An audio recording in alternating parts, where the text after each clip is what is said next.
রাম শ্রীরাম।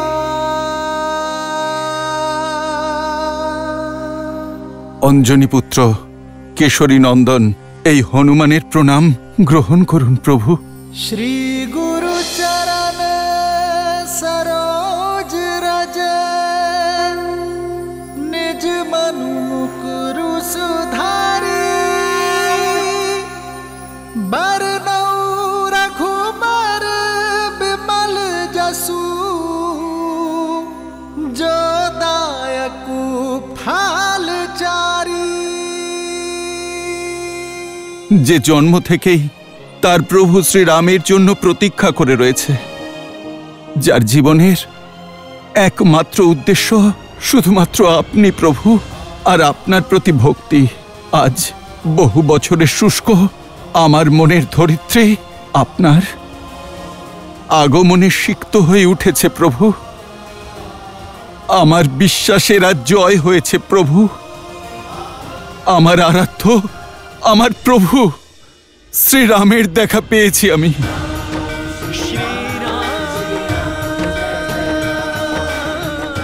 ওঠো হনুমান। হনুমানের স্থান চরণে নয়, রামের হৃদয়ে।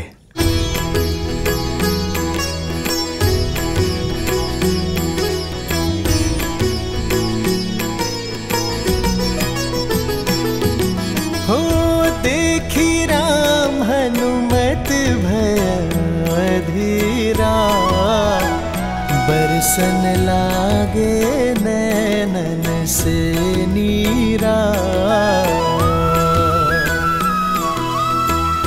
तुम समान मम भक्त न दूजा, हृदय लगाए कि हे प्रभु पूजा।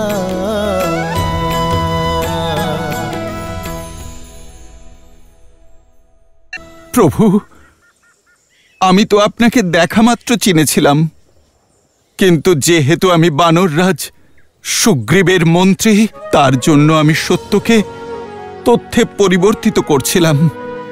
প্রভু, আমার দুঃখ তো কেবল এটাই যে একজন ভক্ত তার আরাধ্য ভগবানকে চিনতে পেরেছিল, কিন্তু ভগবান তার এই ভক্ত হনুমানকে চিনতে পারেননি। যদি চিনে ফেলতাম তাহলে তোমার জ্ঞানের আর প্রেমের আর স্নেহের দর্শন কিভাবে পেতাম, আর কি করে চিনতাম হনুমান? তুমি তোমার জ্ঞান দিয়ে আর বেশভূষা দিয়ে তো আমাদের ভ্রমিত করেছিলে। ভুল হয়ে গেছে প্রভু, ভুল হয়ে গেছে। একজন ভক্তের তার ভগবানের সামনে জ্ঞানী আর ব্রাহ্মণের বেশ ধারণ করে নয়, নিশ্চল মন আর নির্মল শরীরে যাওয়া উচিত। ভ্রাতা লক্ষণ,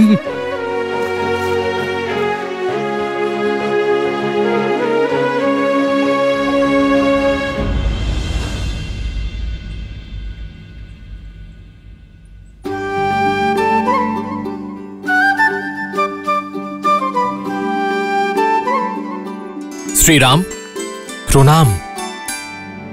প্রণাম ভ্রাতা লক্ষণ। প্রণাম প্রভু। এ হলো নল আর এ নীল, মহারাজ সুগ্রীবের মন্ত্রী, আর অদ্ভুত দক্ষতা আছে এদের। প্রভু মুহূর্তের মধ্যেই অত্যন্ত সুন্দর নির্মাণে সক্ষম এরা দুজন। হ্যাঁ শ্রীরাম, যা কিছু শিখেছি শ্রী হনুমানের থেকেই শিখেছি। কি বলো নীল? ঠিক বলেছ হনুমান। এইবার তো বানররাজের কাছে নিয়ে চলো আমাদের। প্রভু, আপনার সাথে যুক্ত হওয়া তো মহারাজ সুগ্রীবের সৌভাগ্য। পত্নী বিয়োগের যে কষ্ট আপনি অনুভব করছেন, সেই একই কষ্ট উনিও অনুভব করছেন। আপনাদের এই মিত্রতা কেবল আপনাদের জন্যই নয়, বরং সমগ্র জগতের জন্য কল্যাণকারী হবে প্রভু। প্রভু, আপনি আসুন, এসে আমার কাঁধে আসন গ্রহণ করুন। আমি আপনাকে ঋষ্যমুখ পর্বতের চূড়ায় মহারাজ সুগ্রীবের কাছে নিয়ে যাচ্ছি। না না, আমরা হেঁটে যেতে পারবো। আপনার কাঁধে কিভাবে?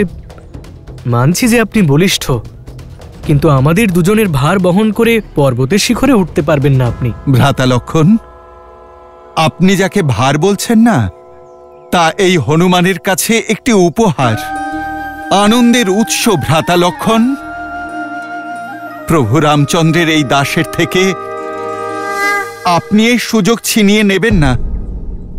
আমি আপনার প্রশ্নের উত্তর এখনই দিয়ে দিচ্ছি।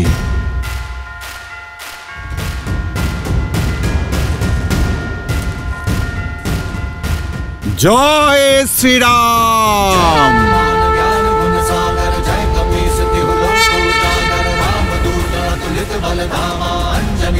पवन सुत नामा राम दुआरे तुम रखवारे होत न आज्ञा बिनु पैसारे आपन तेज समारो आपे तीनों लोक हाथ गए कापे।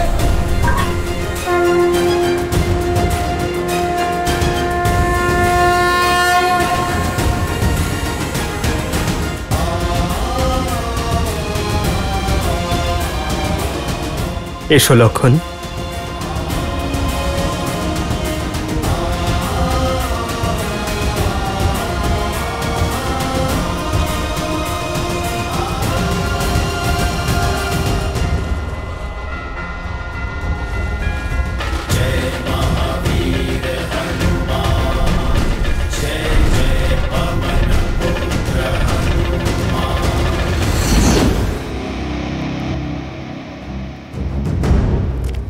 চলো ওঠো, লঙ্কেশ তোমার সাথে সাক্ষাৎ করতে চেয়েছেন।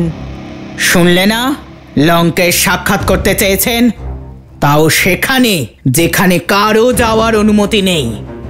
যেই চেষ্টা করেছে সেই আর জীবিত ফিরে আসেনি। দেখা করতে হলে এখানে আসতে বলো, আমি কোথাও যাব না। বন্দিনী হয়েও এত সাহস, এত অহংকার! ভুলে যেও না যে লঙ্কেশের দয়াতেই তুমি জীবিত আছো। লঙ্কেশকে তোমার একটুও ভয় করছে না? ভয় তার করে যার নিজের উপর বিশ্বাস থাকে না। মনে হচ্ছে তোমাকে বলপূর্বক নিয়ে যেতে হবে। ত্রিজটা, তোলো ওকে। ওঠো।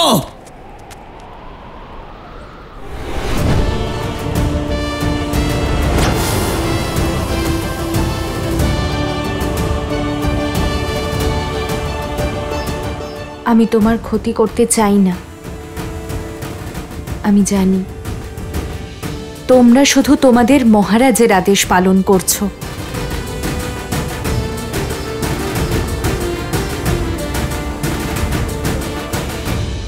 চলো।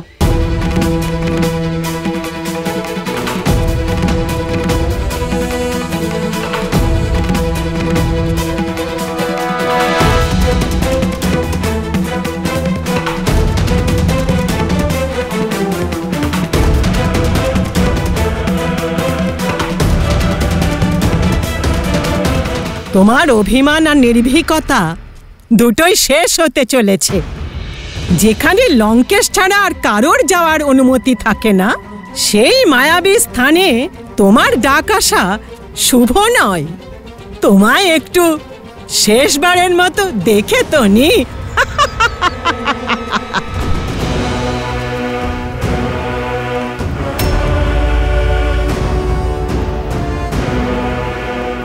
চলো।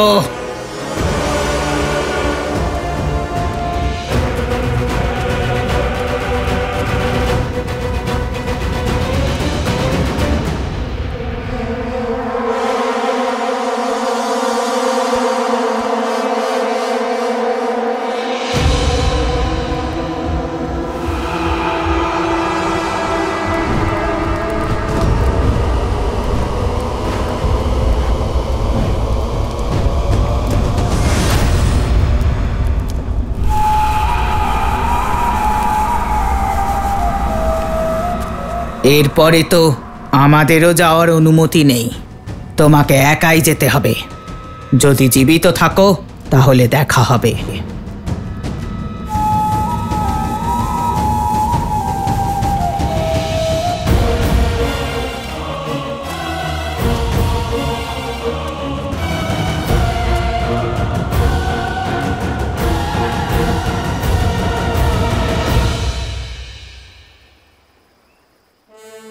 প্রণাম মহারাজ সুগ্রীব। প্রণাম মুখ্যমন্ত্রী জাম্ববান। প্রণাম শ্রীরাম। আসন গ্রহণ করুন। বলুন শ্রীরাম, এই গহন জঙ্গলে আমার সন্ধানের প্রয়োজন কি? আমি নির্বাসিত, তার উপর সৈন্যহীন, কিন্তু আমি সাধ্যমতো আপনাকে সহায়তা করব। আমাদের গন্ধর্ব ধনু আর মাতা সবরই বললেন যে আপনি আমাদের সহায়তা করতে পারবেন। আমি? কিন্তু কি সংকট?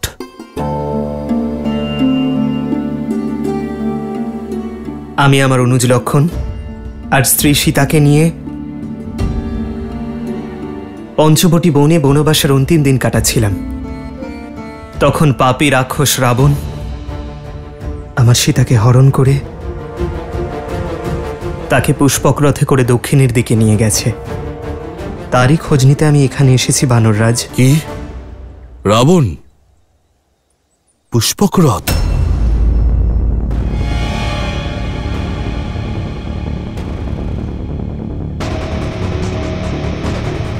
কি হলো বানররাজ, আপনি হঠাৎ মৌন হয়ে গেলেন? আপনার চিন্তার কারণ জানতে পারি? শ্রীরাম, আমার কাছে এমন কিছু আছে যা আপনাকে আমি দেখাতে চাই। হনুমান,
এ তো আমার সীতার অলংকার।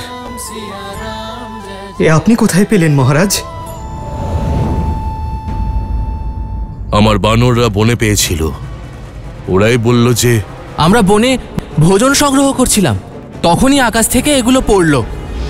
আমরা দেখলাম একটি পুষ্পক রথে কোনো এক রাক্ষস একজন স্ত্রীলোককে নিয়ে যাচ্ছে। মানে আমার সীতা? আমার সীতা কষ্ট পাচ্ছিল, সাহায্যের জন্য আমাকে ডাকছিল, কিন্তু আমি ওকে সাহায্য করতে পারিনি। লক্ষণ, এ আমার সীতার অলংকার তো। দেখো লক্ষণ। ক্ষমা করে দিও দাদা, কিন্তু আমি এই আভূষণ চিনি না। আজ অবধি আমি বৌঠানকে তাঁর চরণ দিয়েই দেখেছি শুধু। আমি তো শুধু ওনাকে ওনার চরণ দিয়েই চিনতে পারবো দাদা। ওনার চোখে চোখ রেখে কথা বলার দুঃসাহস আজ অবধি করিনি আমি। অন্য আভূষণের কথা তো জানি না, কিন্তু প্রত্যেক দিন তার চরণ স্পর্শ করার কারণে আমি এটা অবশ্য জানি যে এই নূপুর নিশ্চিত আমার বৌঠানের।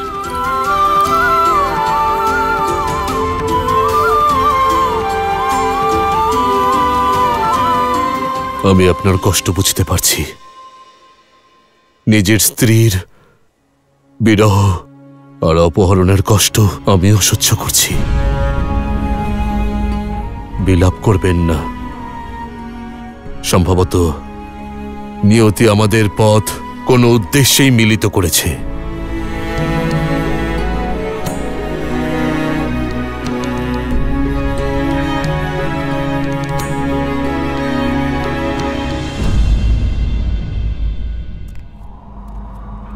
अग्निनारयमश्मपाव यशसं वीरवत्तमं पोषमे दिवे दिवे दिवे दिवे यशसं वीरवत्तमं।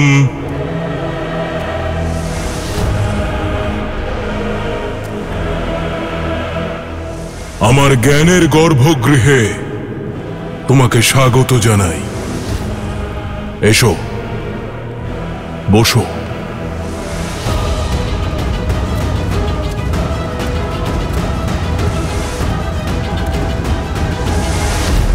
এইসব গ্রন্থ, এই জ্ঞান কঠোর পরিশ্রম দ্বারা অর্জন করেছি আমি। বেদ, পুরাণ আর শাস্ত্রজ্ঞানে সব থেকে বড় পণ্ডিত আমি। এতটাই যে স্বয়ং ব্রহ্মাও তর্ক বিতর্কে আমায় হারাতে পারবেন না। কারণ জ্ঞানই সেই অস্ত্র যা সাধারণকে অসাধারণ করে দেয়। নিজের ঘোর তপস্যার দ্বারা আমি জ্ঞানের এই অস্ত্র লাভ করেছি।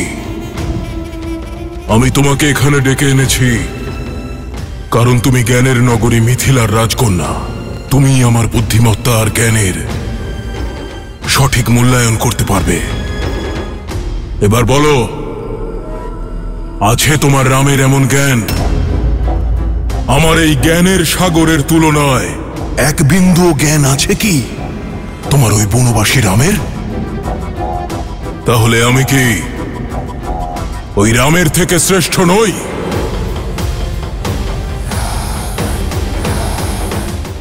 জ্ঞান শুধু পুস্তক পড়েই নয়, তাকে জীবনে প্রয়োগ করলে সার্থক হয়।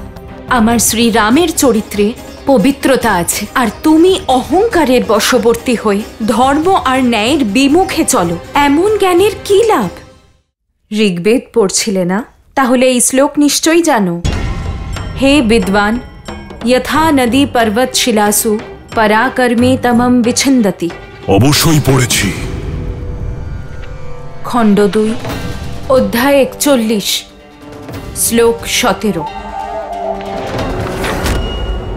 হে বিদ্বান, यथा नदी पर्वत शिलासु पराक्रमे तन विछिन्दन्ति तथैव विद्वान स्वबुद्ध्या एवं पौराणिक कथनानि प्रचारकानि जनाशयति। থেমে গেলে কেন? সম্পূর্ণ পড়ো। শিষ্টবচনেন উদ্দাত করুণা চ স্ত্রিয় প্রণমামা ইতি। শ্লোক পড়েছ, কিন্তু তার অর্থ বোধহয় কোনোদিনও বোঝনি। আমি বলছি, এর অর্থ হলো, হে বিদুষী, যেভাবে নদীর তীব্র প্রবাহ নিজের শক্তি দ্বারা উঁচু পর্বত আর শক্তিশালী পাথরকেও ভেঙে চূর্ণ বিচূর্ণ করে দেয়, ঠিক সেইভাবে এক স্ত্রীর জ্ঞান প্রত্যেক মিথ্যা, প্রত্যেক ভ্রমকে ভঙ্গ করতে সক্ষম। আমাদের সবার উচিত নম্রভাবে এমন জ্ঞানবতী নারীদের সামনে নতমস্তক হওয়া।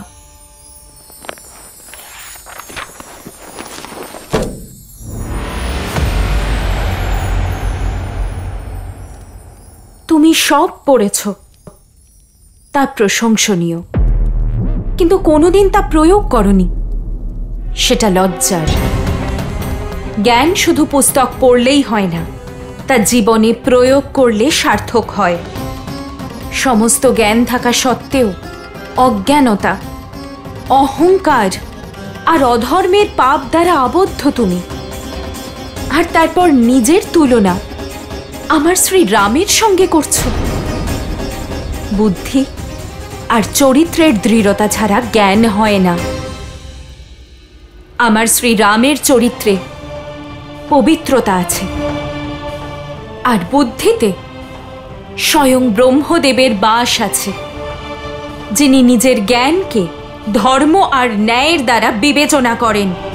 আর সেখানে তুমি অহংকারের বশবর্তী হয়ে ধর্ম আর ন্যায়ের বিমুখে চলো। এমন জ্ঞানের কি লাভ?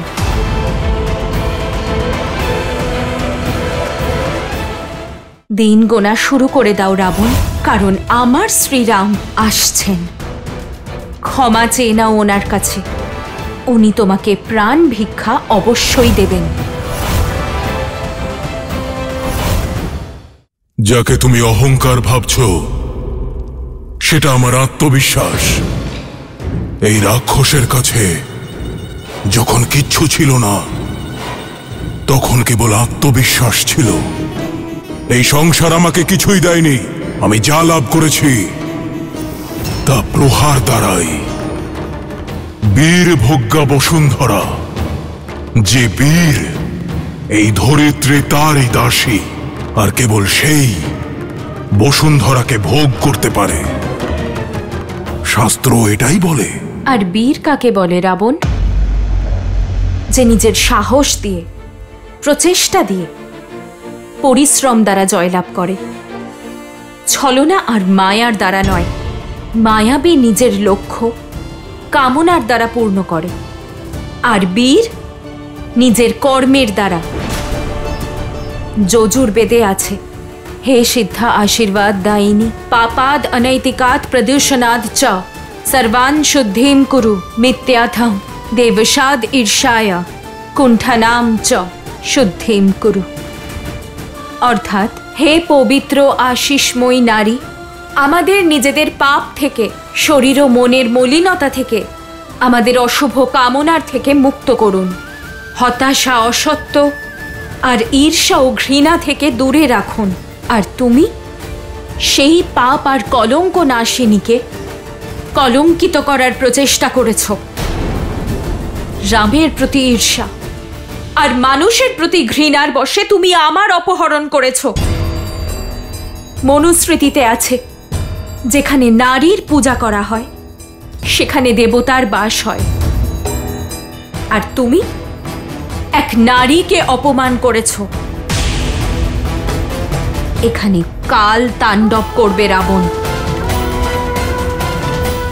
বলা হয়, জ্ঞান যেখান থেকে পাওয়া যায় গ্রহণ করা উচিত। আজ একটি জ্ঞান আমি তোমাকে দিচ্ছি। আমাকে নিয়ে চলো আমার শ্রীরামের কাছে। ক্ষমা চাও ওনার থেকে।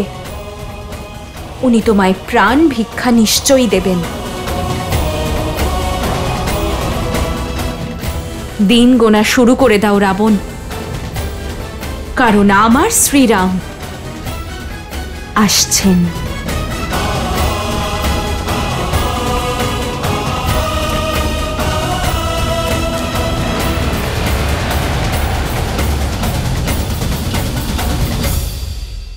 আমি মহারাজ দশরথের পুত্র রঘুবংশী রাম প্রতিজ্ঞা করছি, আমার মিত্রকে তার রাজত্ব এবং তার স্ত্রী ও তার সম্মান তাকে পুনরায় ফিরিয়ে দেব। আপনার রাজত্ব আর আপনার স্ত্রীকে পুনরায় ফিরে পাবার পথ প্রশস্ত করুন। কেমন পথ? দ্বন্দ্ব। আপনি বালিকে দ্বন্দ্বযুদ্ধের জন্য আমন্ত্রণ জানাবেন।